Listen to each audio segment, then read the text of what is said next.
మీరు మీ అభిమాన shows and serials TV కన్నా ముందు ఈటీవీ విన్ యాప్లో చూడండి. Download and subscribe to ETV win app. 99 రూపాయలు మాత్రమే.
ఆయన పాడే ఆల్బంలోని పాట మంచి సక్సెస్ అయ్యి దాని ద్వారా వచ్చే డబ్బులు చిన్నపిల్లల ఆయుష్ పోసుకుంటే పాట రాసినందుకు నాకు, పాడినందుకు ఆయనకు కాస్తైనా సంతృప్తి దొరుకుతుంది.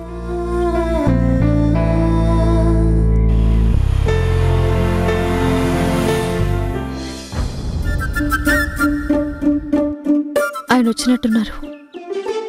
నేనిచ్చినట్టు తెలిస్తే అత్తయ్య ఊరుకోరు. కానీ ఎలా? కనబడేలా పెడతాను. ఆయన అడిగితే అప్పుడు చూద్దాం.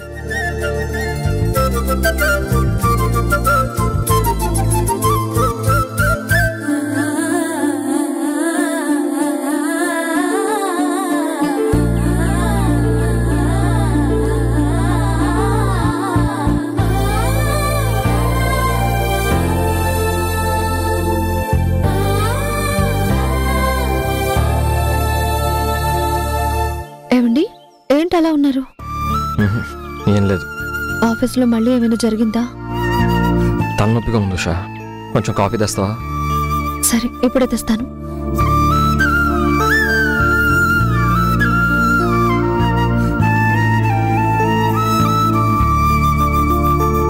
పాట రికార్డింగ్ దగ్గర పడుతుంది. పాట రాసేవాళ్ళెవరు? ఎవరిని అడగాలి? ఏవండి,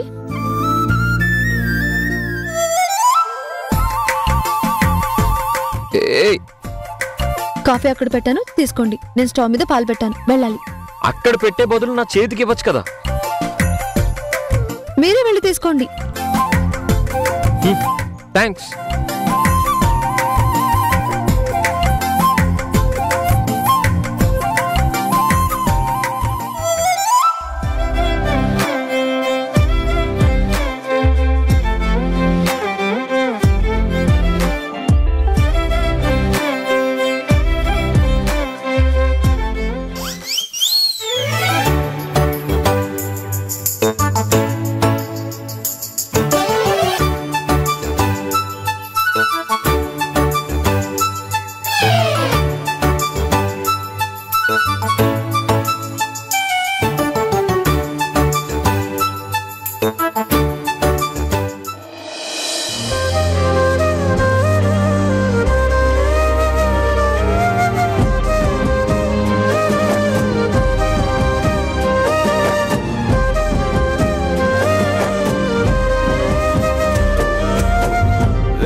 మోయమంటే నేను ఎంత రే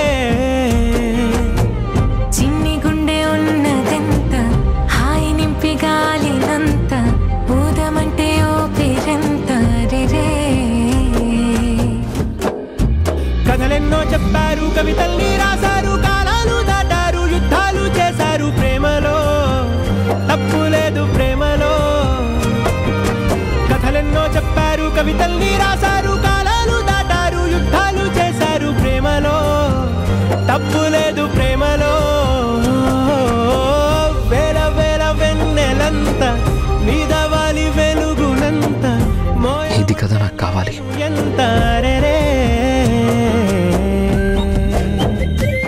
యూ భార్యమణి.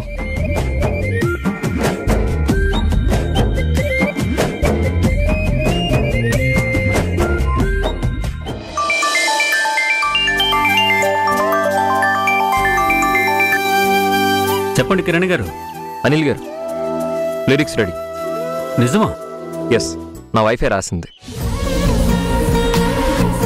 మన కాన్సెప్ట్కి సరిపోయేలా రాసింది. ఇక మీదే ఆలస్యం. రిహార్సల్స్కి రికార్డింగ్కి టైం సెట్ చేసేయండి. షూర్ సార్, ఇంకా ఆలస్యం ఎందుకు చేస్తాను. ఎనీవే, మీ మిస్సెస్ గారికి థ్యాంక్స్ చెప్పండి. యా, అలాగే.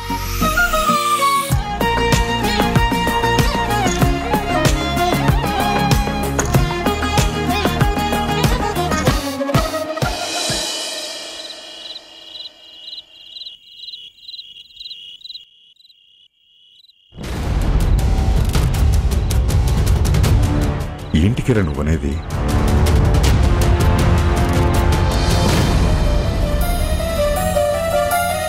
మీరు విన్నది నిజమేనండి. నా గురించా? నా గురించా? లేదా మా నాన్న గురించా? లేకపోతే మన M&S కంపెనీ గురించా? ఇంకొకసారి ఆలోచించు కిరణ్. ఏ స్థానంలో ఉండి ఆలోచించాలి?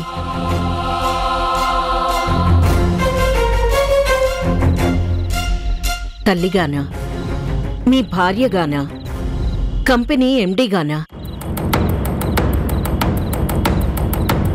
అన్ని స్థానాల్లోనూ నువ్వే ఉన్నప్పుడు అన్ని విధాల బాధ్యతలు తీసుకోవాల్సిందే. కాకపోతే ఆరోగ్యం కుదురపడేదాకా కాస్త రెస్ట్ తీసుకోవాలి. ఇంకా నేను వాళ్లతో బలపం పట్టి అక్షరాలు దిద్దించాలా? చిటికెన వేలు పట్టుకుని నడిపించాలా? నిప్పుకి తప్పుకి దూరంగా ఉండటం అనేది ఎలాగో నేర్పాలా? ఎవరికండి? నీకా నాకా? ఎవరికి? ఒక్క ముక్క అర్థమైందా నాకు? పెద్దవాళ్ళైపోయారు, పెళ్లిళ్ళైపోయాయి, బాధ్యతలు తెలిసొచ్చాయి. తప్పటడుగులు వేసినా మందలిస్తే మారుతున్నారు. అదృష్టం కొద్దీ ఎవ్వరూ చేజారిపోలేదు. ఎవరో ఒకరికి బాధ్యతలు అప్పజెప్పాలి. అదే యువరాజు పట్టాభిషేకం చేస్తారే, అలా పవర్ ఆఫ్ అటార్నీ ఇవ్వాలనుకుంటున్నాను.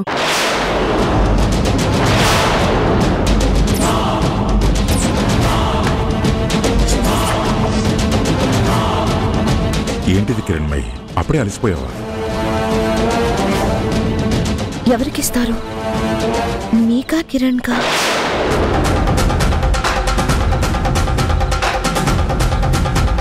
అవునండి, అలసిపోయాను.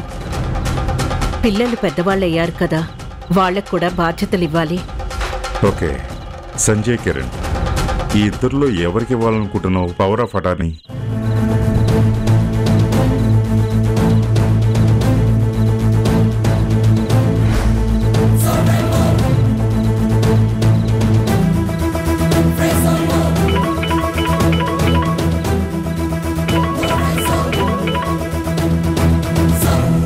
హలో, చెప్పండి.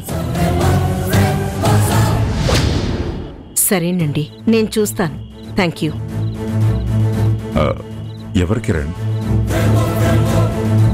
మన company legal adviser. Power of attorney ఇవ్వడానికి లీగల్ అడ్వైస్ కూడా కావాలి. డాక్యుమెంట్స్ వాళ్లే రెడీ చేయాలి. దానికి ఏమేం డాక్యుమెంట్స్ అవసరం అవుతాయో మెయిల్ చేశారట. చెక్ చేయమన్నారు. ఒకసారి చూద్దాం.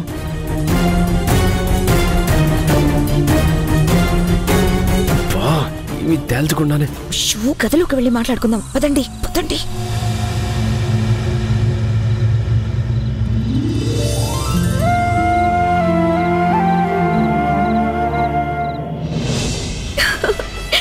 సంజయ్, మనం అనుకున్నది సాధించాం. అనుకోని కూడా అనుకోకుండా జరిగిపోతున్నాయి. మనకలా కలిసి వస్తున్నాయి. ఒక పక్క మన ఇద్దరి పేర్ల మీద కంపెనీ ఓపెన్ చేసి సీక్రెట్ గా సక్సెస్ఫుల్ గా బిజినెస్ రన్ చేస్తున్నాం.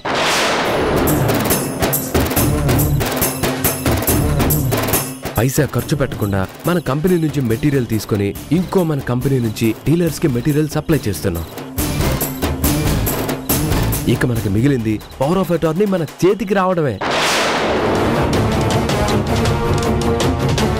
అవునండి, ఇందాక అత్తయ్య కూడా ఆ నిర్ణయం తీసుకోవడం కోసం మావి గారితో డిస్కస్ చేశారు కదా. ఎలాగూ కిరణ్ బిజినెస్ గురించి పట్టించుకోవడని అర్థమైంది. ఇక తరుణ్ ఉద్యోగం వదిలి రాడు కాబట్టి పవర్ ఆఫ్ అటార్నీ మీకే ఇస్తారు. నాన్న కొంచెం ఎక్కువగా ఆలోచిస్తున్నారు, కానీ అమ్మ తొందరగానే నిర్ణయం తీసుకుంటుంది. నన్ను అనుమానించిన కిరణ్ ఇప్పుడు పూర్తిగా నమ్మటం మొదలుపెట్టాడు. అలాగే అమ్మ నాన్న కూడా నమ్మటం మొదలుపెట్టారు.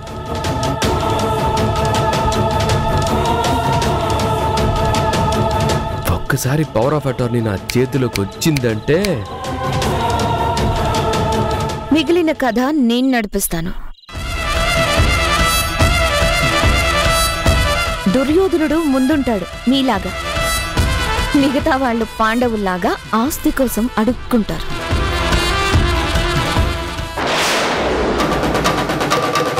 ఇక అత్తయ్య మావయ్య గాంధారి ధృతరాష్ట్రులైపోతారు.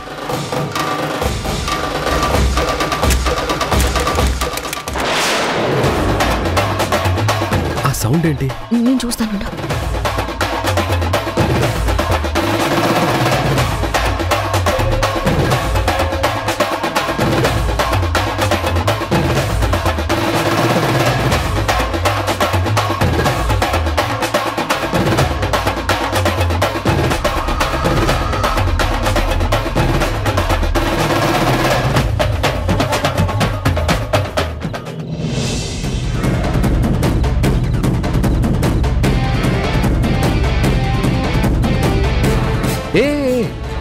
ఏమైంది? అది నేను అక్కడ అక్కడ అక్కడ అక్కడ నేను అక్కడ ఏమైంది? అయ్యో ఎలా చెప్పాలో నాకు తెలియడం లేదండి. Okay okay okay okay okay calm down. ఇప్పుడు చెప్పు, ఏం జరిగింది? మీకు ఒక ముఖ్యమైన విషయం చెప్పాలి. మన కంపెనీకి సంబంధించిన విషయంలో పెద్ద కుట్ర జరుగుతోంది. కంపెనీ మొత్తం సొంతం చేసుకోవాలని ఇంకా ఏమేమో ఆలోచిస్తున్నారు. ఎవరు? మీ అన్నయ్య వదిన. అదేంటి నన్ను సీరియస్ గా చూస్తున్నారు? నువ్వేదో పొరపాటుగా వినుంటావు. అన్నయ్య అలాంటి ఆలోచన ఎప్పుడు చేయడు. అయ్యో మీకెలా చెప్పాలి? నేను పొరపాటుగా వినలేదండి. ఇప్పుడు మీరు మాట్లాడేది ఈ చెవులే కదా విన్నాయి, బాగానే వినబడుతున్నాయి కదా. ఇదే చెవులు ఆ మాటలు కూడా విన్నాయి. మొన్న గొడవైనప్పటి నుంచి నీకు మా అన్నయ్య మీద నెగిటివ్ ఫీలింగ్ వచ్చినట్టుంది. అందుకే ఆయన ఏదో మాట్లాడితే నీకేదో అర్థమైనట్టుంది. అయ్యో ఆయన తెలుగులో మాట్లాడితే నాకు కొరియన్లో అర్థం అవుతుందా? ఆయన ఏం మాట్లాడారో అదే నాకు అర్థమైంది. ఉషా, మొన్ననే చిన్న డౌట్ వచ్చిందని అడిగితే అన్నయ్యతో చాలా పెద్ద గొడవ జరిగింది. అది చూసి మా అమ్మ అప్సెట్ అయింది. ఆవిడ ఇంకా కోలుకోనే లేదు. నువ్వు ఇప్పుడు ఇంకో డౌట్ క్రియేట్ చేయకు ప్లీజ్. అది కాదండి, నిజంగా వాళ్ళిద్దరు కుట్ర చేస్తున్నారు. ముందు కుట్ర అనే పదం వాడడం ఆపే. సరిగ్గా వినపడని మాటలు, ఎవరో చెప్తే వినే మాటలు, అర్థం కాని మాటలు పట్టుకుని మనం ఒకరిని నిందించకూడదు. అయ్యో నేను చెప్పేది విన్నాను కానీ నమ్మను. నిజాన్ని నిజమని నమ్మించడం ఇంత కష్టమా? మరి అబద్ధాన్ని నిజమని నమ్మిస్తే అంత తేలిగ్గా నమ్ముతారెందుకు ఈ వెర్రి జనాలు? ఇప్పుడెలా ఈ కుట్రను భగ్నం చేయాలి? ఈ నిజాన్ని ఎవరికి చెప్తే నమ్ముతారు?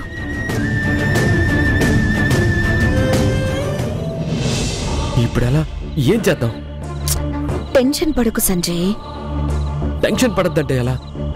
మనం స్వార్థంగా ఆలోచిస్తున్నాం, కానీ ఉష మన ఫ్యామిలీ గురించి ఆలోచిస్తుంది. ఈ విషయం బయట పెడితే ఈ పాటికే అత్తయ్య మావయ్య మనల్ని బయటికి పిలిచేవారు. అమ్మకి చెప్పడానికి భయమేసి వెళ్ళి కిరణ్కి చెప్పిందేమో. అప్పుడు కూడా ప్రమాదం లేదు. కిరణ్ తొందరపడే మనిషి కాదు. లేదు, మనం ఈ సమయంలో చాలా జాగ్రత్తగా ఉండాలి. మొక్క నాటి అది చెట్టు అయ్యి తీర పండ్లు కోసుకునే టైంకి ఆ చెట్టు కూలిపోతే ఎలా ఉంటుంది? ఇంత కష్టపడి మనం అమ్మ నాన్నల్ని నమ్మించి తీర పవర్ ఆఫ్ అటార్నీ మన చేతికొచ్చే టైంకి దొరికిపోతే అమ్మ జీవితంలో క్షమించదు. మన బదులు కిరణ్కి పవర్ ఆఫ్ అటార్నీ రాసిస్తుంది. అయినా ఉష డైరెక్ట్గా నీ దగ్గరకు వచ్చి ఇలాంటి ఆలోచనలు చేయొద్దని వార్నింగ్ ఇచ్చేది కదా, అలా ఎందుకు చేయలేదు? ఎందుకంటే నువ్వు నాతో పాటు ఉన్నావు కాబట్టి. నాకేం చేయాలో అర్థం కావట్లేదు మేఘన. విన్నది బయట వాళ్ళైతే డబ్బుతో నోరు మూయించేవాళ్ళం. ఇంటి మనిషి అయిపోయింది కదా. చూడు సంజయ్, ఉషా మిడిల్ క్లాస్ నుంచి వచ్చింది కాబట్టి ఎమోషన్స్ ఎక్కువ ఉంటాయి. అత్తయ్య హెల్త్ కండిషన్ బాలేదు కదా కాబట్టి ఇలాంటి షాకింగ్ న్యూస్ చెప్పకపోవచ్చు. మేఘన, అలాని మనం నిర్లక్ష్యం చేయకూడదు. చెప్పే ఛాన్స్ ఉంది, చెప్పకుండా ఉండే ఛాన్స్ కూడా ఉంది. అప్పుడు రిస్కే కదా మనకి. ఓకే, నువ్వు టెన్షన్ పడకు. ఈ క్షణం నుండి ఉష ప్రతి కదలికని నేను గమనిస్తూనే ఉంటాను, సరేనా?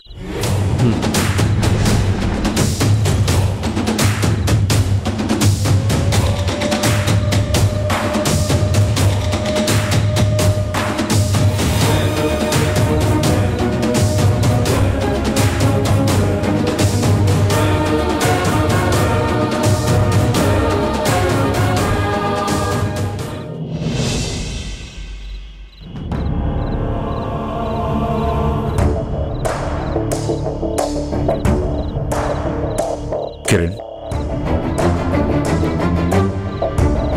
పడుకున్నావా?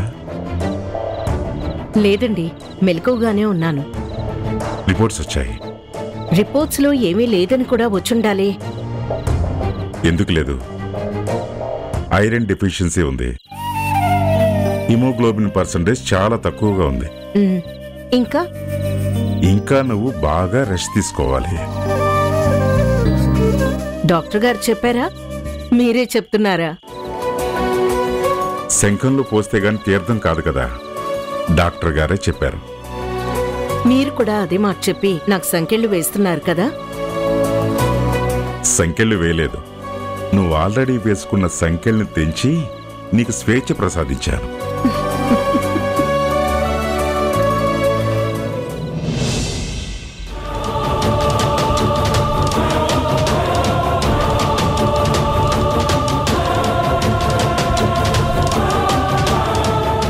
ఈ ఉష మమ్మల్ని బయటకు గెంటిచేదాకా నిద్రపోయేటట్లేదే, ఎలా ఆపాలి దీన్ని? నాకింకా ఏ టెన్షనే లేదండి. సంజయ్ ఉన్నాడు కదా, సక్సెస్ఫుల్ గా బిజినెస్ చూసుకుంటున్నాడు.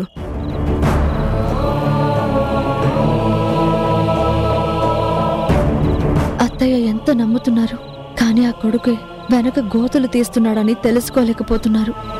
కిరణ్ కూడా తొందరగా పికప్ అయ్యాడు. పాఠం ఆపేసి బుద్ధిగా బిజినెస్ చూసుకుంటున్నాడు. అయ్యో అత్తయ్య, ఈ కొడుకు ఇంకొక రకంగా మీకిష్టం లేని పని చేస్తున్నాడు. మీతో ఈ విషయం నేను చెప్పలేను. కాబట్టి కొడుకులకి బిజినెస్ అప్పచెప్పి నువ్వు ప్రశాంతంగా ఉండాలి, బాగా రెస్ట్ తీసుకోవాలి, సరేనా? రాజాగారి ఆజ్ఞలాగా తేజాగారి ఆజ్ఞ తప్పుతుందా? సరే, రెస్ట్ తీసుకో.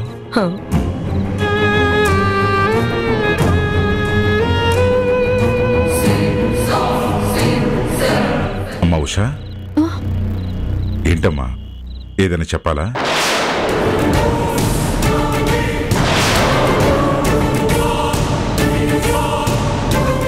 ఏంటమ్మా, ఏమీ మాట్లాడవేంటి?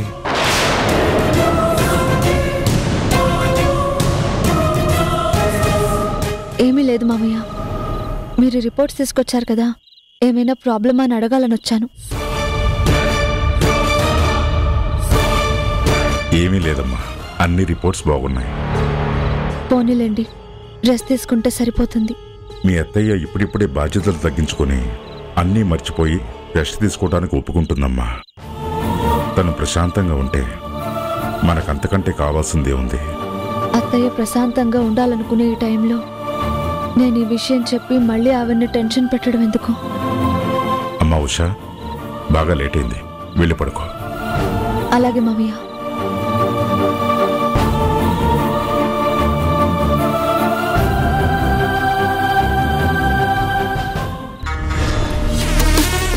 అమ్మయ్యా, ఎవరికి ఏమీ చెప్పలేదు, ఇక ముందు కూడా చెప్పదు. బ్రతికించింది. ఓ డిటెక్టివ్లా బయలుదేరి ఇంతసేపు టెన్షన్ పెట్టింది.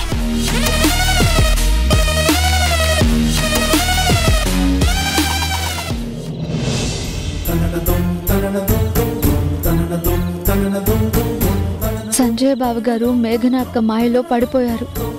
ఆయన కూడా ఇప్పుడు స్వార్థంగానే ఆలోచిస్తున్నారు. వాళ్ళు కంపెనీ సొంతం చేసుకుంటే ఇంట్లో అందరినీ కీలు బొమ్మల్ని చేసి ఆడిస్తారు. ఇంత పెద్ద కుటుంబం ముక్కలైపోతుంది.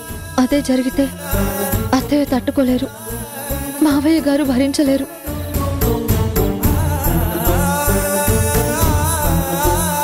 ఇప్పుడు నేను గనక చెప్పకపోతే అత్తయ్య గారు మొత్తం కంపెనీ వ్యవహారాలన్నీ బావగారికి అప్పచెప్పేస్తారు. చెప్పాలి. ఆలస్యం చేస్తే ప్రమాదం ఎప్పుడు ముంచుకొస్తుందో తెలీదు. కానీ ఎలా? డైరెక్ట్గా చెప్పే ధైర్యం ఎలాగో లేదు. కనీసం విషయాన్ని పేపర్ మీద రాసైనా అత్తయ్య గారు చదివేలా చేయాలి.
అత్తయ్య గారి పిల్లో కింద పెడితే ఆవిడ చూసుకుంటారు. పిల్లో కింద పెడదాం.